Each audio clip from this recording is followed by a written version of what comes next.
ಬೃಹತ್ ಬೆಂಗಳೂರು ಮಹಾನಗರ ಪಾಲಿಕೆಯ ಚುನಾವಣೆಗೆ ಬೃಹತ್ ಫೈಟ್ ನಡೀತಾ ಇದೆ. ಈಗಾಗಲೇ ಎಲ್ಲ ಪಕ್ಷಗಳ ನಡುವೆ ಜಿದ್ದಾಜಿದ್ದಿನ ಸ್ಪರ್ಧೆ ಏರ್ಪಟ್ಟಿದೆ ಮತ್ತು ಸಾಕಷ್ಟು ದೊಡ್ಡ ಮಟ್ಟದ ಪ್ರಚಾರದಲ್ಲಿ ಎಲ್ಲ ಪಕ್ಷಗಳ ಮುಖಂಡರುಗಳು ತೊಡಗಿಕೊಂಡಿದ್ದಾರೆ. ಈಗ ನಮ್ಮ ಜೊತೆಗೆ ಈ ಬೃಹತ್ ಫೈಟ್ ನ ಬಗ್ಗೆ ಚರ್ಚಿಸೋದಿಕ್ಕೆ ಜೆಡಿಎಸ್ನ ರಾಜ್ಯಾಧ್ಯಕ್ಷರು ಹಾಗೂ ಮಾಜಿ ಮುಖ್ಯಮಂತ್ರಿಗಳಾಗಿರುವಂತಹ ಕುಮಾರಸ್ವಾಮಿ ಅವರಿದ್ದಾರೆ. ಕುಮಾರಸ್ವಾಮಿ ಅವರ ಜೊತೆಗೆ ನಾವು ಈ ಬಗ್ಗೆ ಮಾತನಾಡ್ತಾ ಇದ್ವಿ. ಕುಮಾರಸ್ವಾಮಿ ಅವರೇ, ಮುಖ್ಯವಾಗಿ ಈ ಒಂದು ಚುನಾವಣೆ ಬೃಹತ್ ಬೆಂಗಳೂರು ಮಹಾನಗರ ಪಾಲಿಕೆಯ ಚುನಾವಣೆಯ ಸಂದರ್ಭದಲ್ಲಿ ಜೆಡಿಎಸ್ ಎಷ್ಟರ ಮಟ್ಟಿಗೆ ತನ್ನ ಪ್ರಾಬಲ್ಯವನ್ನು ಹೊಂದಿದೆ? ಇಲ್ಲಿ ಕೆಲವು ಮಾಧ್ಯಮಗಳು ಜೆಡಿಎಸ್ ಪಕ್ಷ ಬೆಂಗಳೂರು ನಗರದಲ್ಲಿ ದೊಡ್ಡ ಮಟ್ಟದ ನೆಲೆ ಇಲ್ಲ ಅಂತಕ್ಕಂಥದ್ದು ಭಾವನೆಗಳನ್ನು ವ್ಯಕ್ತಪಡಿಸ್ತಾರೆ. ಆದರೆ ಈ ಬಾರಿ ಅದು ಸುಳ್ಳಾಗ್ತದೆ ಅಂತಕ್ಕಂಥ ನಂಬಿಕೆ ಇದೆ. ಹಲವಾರು ಕಾರ್ಯಕ್ರಮಗಳು ಬೆಂಗಳೂರಿಗೆ ಚಾಲನೆ ಕೊಟ್ಟಿರ್ತಕ್ಕಂಥದ್ದೇ ಜನತಾದಳದ ಸರ್ಕಾರಗಳಲ್ಲಿ, ಅದರಲ್ಲೂ ಪ್ರಮುಖವಾಗಿ ಸನ್ಮಾನ್ಯ ದೇವೇಗೌಡರು ತೆಗೆದುಕೊಂಡಿರ್ತಕ್ಕಂಥ ಕಾರ್ಯಕ್ರಮಗಳ ಬಗ್ಗೆ ಪ್ರಚಾರಗಳು ಸಿಗಲಿಲ್ಲ. ಬೆಂಗಳೂರು ನಗರಕ್ಕೆ ಅವರು ಕೊಟ್ಟಿರ್ತಕ್ಕಂಥ ಕೊಡುಗೆ ಹಲವಾರು ಬೇರೆ ಬೇರೆ ಪಕ್ಷಗಳ ನಾಯಕರುಗಳು ಅದನ್ನು ಹೈಜಾಕ್ ಮಾಡ್ಕೊಂಡಿದ್ದಾರೆ ಹೊರತು ಅವರುಗಳಿಂದ ಯಾವುದೇ ರೀತಿಯ ಒಂದು ದೊಡ್ಡ ಮಟ್ಟದ ಕಾಣಿಕೆ ಆಗಿಲ್ಲ ಅನ್ನೋದನ್ನ ಅಂಕಿಅಂಶಗಳ ಆಧಾರದ ಮೇಲೆ ಹೇಳಬಲ್ಲೆ. ಆದರೆ ನಿಮ್ಮ ಪಕ್ಷಕ್ಕೆ ಇರತಕ್ಕಂತ ಒಂದು ದೊಡ್ಡ ಆರೋಪ ಅಂದ್ರೆ ನೀವು ಅಭಿವೃದ್ಧಿಯ ವಿರೋಧಿಗಳು, ನೀವು ಬೆಂಗಳೂರಿನ ಅಭಿವೃದ್ಧಿಗೆ ನಿಮ್ಮ ಪಕ್ಷ ಏನೂ ಮಾಡಿಲ್ಲ.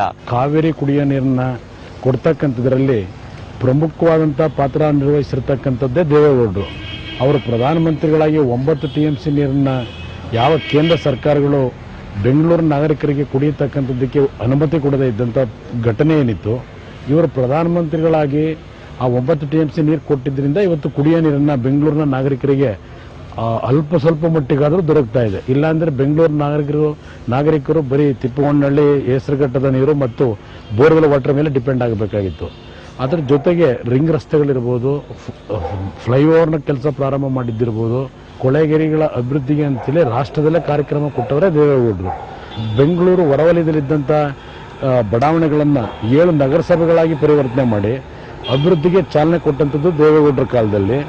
IT ಕಾರಿಡಾರ್ಗೆ ಫೌಂಡೇಶನ್ ಹಾಕಿದ್ದೆ ದೇವೇಗೌಡರ ಕಾಲದಲ್ಲಿ. ಅದು ಸಿಂಗಾಪುರದ ಪ್ರಧಾನಮಂತ್ರಿಗಳು ಬಂದು ಆ ಒಂದು ಯೋಜನೆಗೆ ದೇವೇಗೌಡರು ಮತ್ತು ಅವರಿಬ್ಬರು ಸೇರಿ ಏನು ಆ ಒಂದು IT ಕಾರಿಡಾರ್ಗೆ ಫೌಂಡೇಶನ್ ಹಾಕಿದ್ರು. ಅಲ್ಲಿಂದ ಪ್ರಾರಂಭ ಆಯಿತು IT ಸೆಕ್ಟರ್ನ ಯುಗ.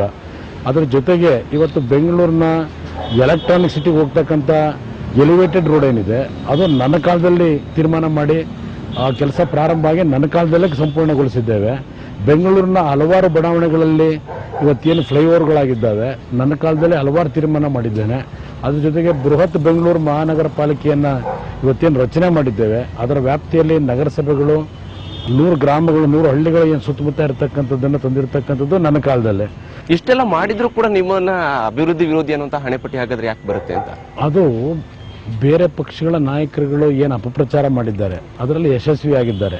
ಅದರ ಜೊತೆಗೆ ಸನ್ಮಾನ್ಯ ದೇವೇಗೌಡರು ಮೊದಲಿಂದಲೂ ಅವರು ಏನೇ ಕೆಲಸಗಳನ್ನು ಮಾಡಿದ್ರು ಅದಕ್ಕೆ ಪಬ್ಲಿಸಿಟಿನ ತೆಗೆದುಕೊಳ್ತಕ್ಕಂಥದ್ದು ಅವರು ಮೊದಲಿಂದಲೂ ಅದರ ಕಡೆ ಹೆಚ್ಚಿನ ಗಮನ ಏನು ಕೊಡಲಿಲ್ಲ.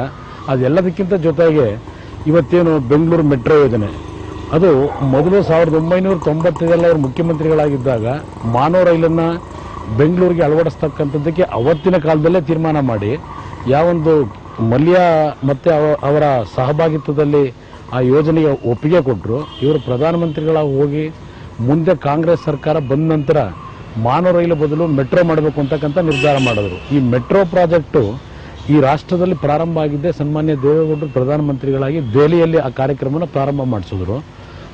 ಆ ಒಂದು ಆರ್ಥಿಕ ನೆರವನ್ನು ದೆಹಲಿಯಲ್ಲಿ ಏನು ಇವರು ಪ್ರಧಾನಮಂತ್ರಿಗಳಾಗಿ ಕೊಟ್ಟಿದ್ದಾರೆ, ಅದೇ ರೀತಿ ಆರ್ಥಿಕ ನೆರವು ಕೇಂದ್ರ ಸರ್ಕಾರವು ಈ ಮೆಟ್ರೋ ಪ್ರಾಜೆಕ್ಟ್ಗೆ ಕೊಡಬೇಕು ಅಂತಕ್ಕಂಥದ್ದು ಒತ್ತಡವನ್ನು ದೇವೇಗೌಡರು ತಂದರು. ಆದರೆ ಆ ಮೆಟ್ರೋ ಪ್ರಾಜೆಕ್ಟ್ಗೆ ದೇವೇಗೌಡರು ವಿರೋಧಿಗಳು ಅಂತಕ್ಕಂಥ ಭಾವನೆಯನ್ನು ಬಿಂಬಿಸಲಿಕ್ಕೆ ಪ್ರಯತ್ನ ಪಟ್ಟರು ವಿರೋಧ ಪಕ್ಷಗಳು.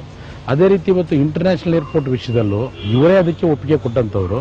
ಆದರೆ 4,000 ಎಕರೆ ಭೂಮಿಯನ್ನು ಆ ಒಂದು ಏರ್ಪೋರ್ಟ್ನ ಯೋಜನೆಗೆ ಅಂತ ಹೇಳಿ ತೆಗೆದುಕೊಳ್ಳಿಕ್ಕೆ ಹೋದಾಗ ಸಿಂಗಪುರದಂಥ ನಗರದಲ್ಲಿ ಇವತ್ತು 1,000 ಎಕರೆ ಭೂಮಿಯಲ್ಲಿ 3 ಟರ್ಮಿನಲ್ನ ಇರ್ತಕ್ಕಂಥ ಏರ್ಪೋರ್ಟ್ಗಳನ್ನೇನು ಕಟ್ಟಿದ್ದಾರೆ. ಇಲ್ಲಿ 4,000 ಎಕರೆ ಭೂಮಿಯನ್ನು ರೈತರಿಂದ ಈ ಯೋಜನೆ ಹೆಸರಿನಲ್ಲಿ ಇವತ್ತು ಅವ್ರನ್ನ ಬೀದಿ ಪಾಲ್ ಮಾಡಿ ತೆಗೆದುಕೊಳ್ತಕ್ಕಂಥ ಸೂಕ್ತ ಅಲ್ಲ ಅನ್ನೋದನ್ನು ಹೇಳಿದ್ರೆ ಹೊರತು ಏರ್ಪೋರ್ಟ್ ಮಾಡಬಾರದು ಅಂತಕ್ಕಂಥದ್ದನ್ನು ಅವ್ರು ಹೇಳಲಿಲ್ಲ. ಅದು ಈ ರೀತಿ ಕೆಲವು ಈಗ ನೈಸ್ ಕಂಪನಿ ಉದಾಹರಣೆಗೆ BMIC ಯೋಜನೆ ಪ್ರಾರಂಭ ಮಾಡಿಸಿದ್ದೇ ಇವರ ದೂರದೃಷ್ಟಿ ಒಂದು ಉತ್ತಮವಾದಂಥ ರಸ್ತೆ ಆಗಬೇಕು ಅಂತ ಹೇಳಿ.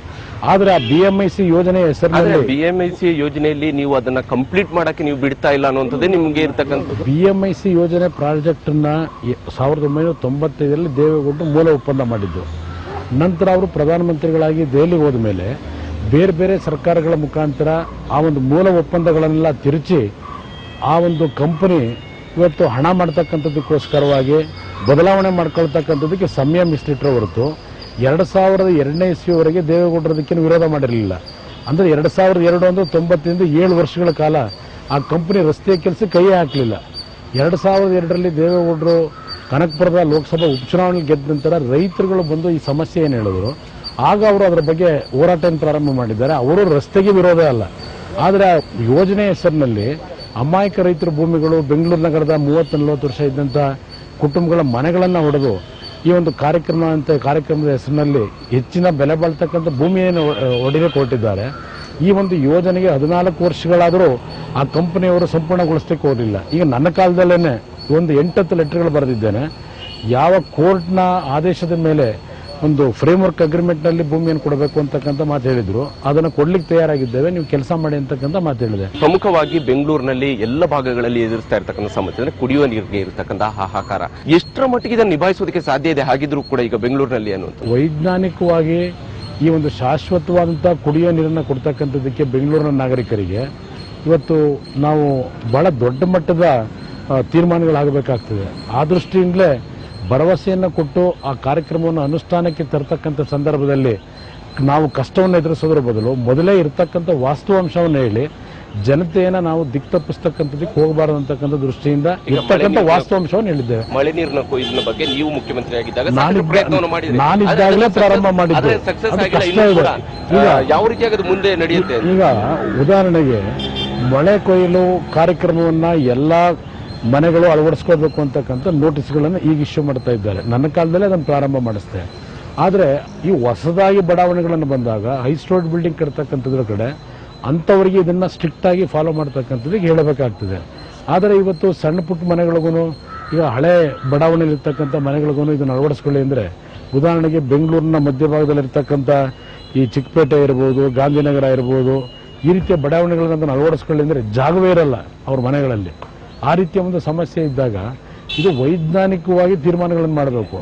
ಇದು ಯಾರೋ ಹೇಳಿದ್ರು ಅಂತೇಳಿ ಹುಚ್ಚುಚ್ಚು ತೀರ್ಮಾನಗಳನ್ನು ಮಾಡೋದ್ರ ಮುಖಾಂತರ ಇರ್ತಕ್ಕಂಥ ಸಮಸ್ಯೆಗಳ ಜೊತೆ ಇನ್ನೂ ಸಮಸ್ಯೆಗಳನ್ನು ಹೆಚ್ಚಿಗೆ ಮಾಡ್ಕೊಳ್ಳೋದು ಸೂಕ್ತ ಅಲ್ಲ. ಕುಮಾರಸ್ವಾಮಿ ಅವರ ಜೊತೆಗಿನ ಮಾತ್ರ ಮುಂದುವರಿಸೋಣ ಒಂದು ಚಿಕ್ಕ ಬ್ರೇಕ್ ನಂತರ.